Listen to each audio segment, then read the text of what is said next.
Ma'am सबसे पहले तो आपका बहुत बहुत स्वागत है इंटरनेशनल पर्पल फेस्ट 2025 में and thank you so much क्योंकि आपके लीडरशिप में ऐसा इवेंट हो पा रहा है और हम जैसे दिव्यांगजन बाहर आके अपने टैलेंट को शोकेस कर पा रहे हैं। हमें एक मौका मिल रहा है, अपॉर्चुनिटी मिल रही है सभी से इंटरेक्ट करने की विद ऑल 21 डिसेबिलिटीज यहाँ पे इंक्लूडेड है। So thank you so much. Thank you for interviewing me. ये मेरे लिए एक फर्स्ट अपॉर्चुनिटी है to be interviewed by NIVH hello Doon FM है ना ये 92.2 FM। It's a big opportunity and I'm very grateful to all of you। आप लोग अपने मेंटर के साथ जो यहाँ पर आए हैं और जो NIVH काम कर रहा है in terms of radio jockeying, providing empowerment, the confidence, the training that goes through all of this, it is truly a role model that I think not that any other visually impaired institution should also follow. And what you people have learned as radio jockeys, you should take it on, spread the word to the entire country. Thanks to you ma'am. अगर आप लोगों ने हमारे लिए ऐसा course नहीं सोचा होता तो शायद आज हम यहाँ नहीं होते।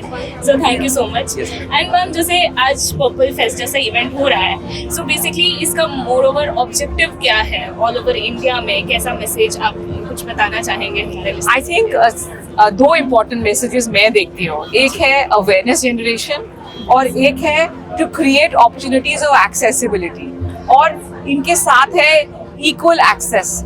हम पेश कर रहे हैं through the purple fest about people who work in this field of disabilities, about persons with personal journeys जो अपनी पर्सनल जर्नी के बावजूद बहुत कुछ अचीव कर रहे हैं, ना केवल अपने लिए बट अपने जैसे बहुत सारे लोगों के लिए। तो हमारे पास कितने अक्रॉस द कंट्री इंटरनेशनली लोग क्या क्या कर रहे हैं, किस एवेन्यू में करने, कितना कुछ सीखने को मिला जा रहा है।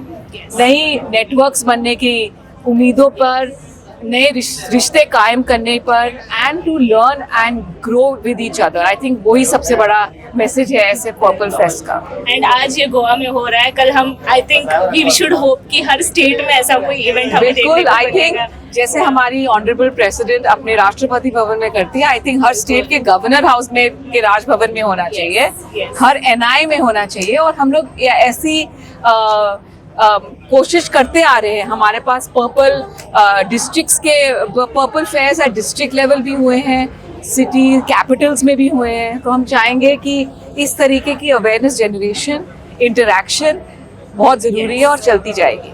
बिल्कुल मैम। जैसे कि ये 3rd एडिशन है गोवा में पर्पल फेस्ट का, तो आगे और मतलब किस तरह से आप देखना चाहते हैं कि किस तरह से ये फेस्ट आगे बढ़े, या और जो आगे आने वाले एडिशंस होने वाले हैं उसमें क्या इम्प्रूवमेंट्स और चेंजेस? हमें लगता है कि हर स्टेट कैपिटल को इस तरीके की डिस्कशंस और फोरम्स को क्रिएट करना चाहिए, चाहे वो पर्पल फेस्ट हो या कोई बहुत बड़ा कॉन्फ्रेंस हो, जहाँ पर हम ग्लोबली और इंटरनेशनली और हमारे खुद के कई नेशनल इंस्टीट्यूट्स हैं, कई रिसर्च ऑर्गेनाइजेशंस हैं, कई कॉरपोरेशंस हैं, स्टार्टअप्स हैं जो बहुत कमाल का असिस्टिव टेक्नोलॉजी में काम कर रहे हैं, R&D कर रहे हैं, रिसर्च की है। उन सबको इकट्ठे लाके एक छत के नीचे उनके साथ ब्रेनस्टॉर्म करना, उनसे समझना, एक डिमांड एनालिसिस होनी चाहिए, क्या सप्लाई है। कई बार क्या होता है कि बहुत कुछ हो रहा है देश में, लेकिन वो लोग अपने अपने ही एरिया तक सीमित रहते हैं। हमें चाहना चाहिए कि इस नेटवर्क को बढ़ाएं, इस काम को बढ़ाएं। इससे शायद हम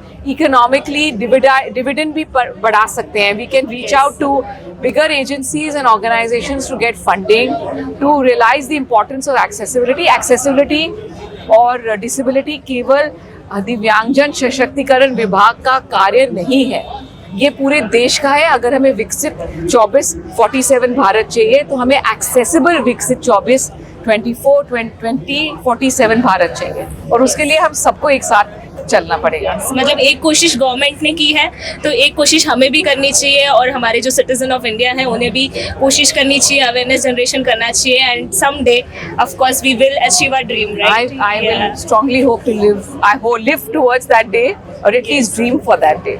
Yes. Thank you. Thank you so much. Thank you, Arjun. Thank you.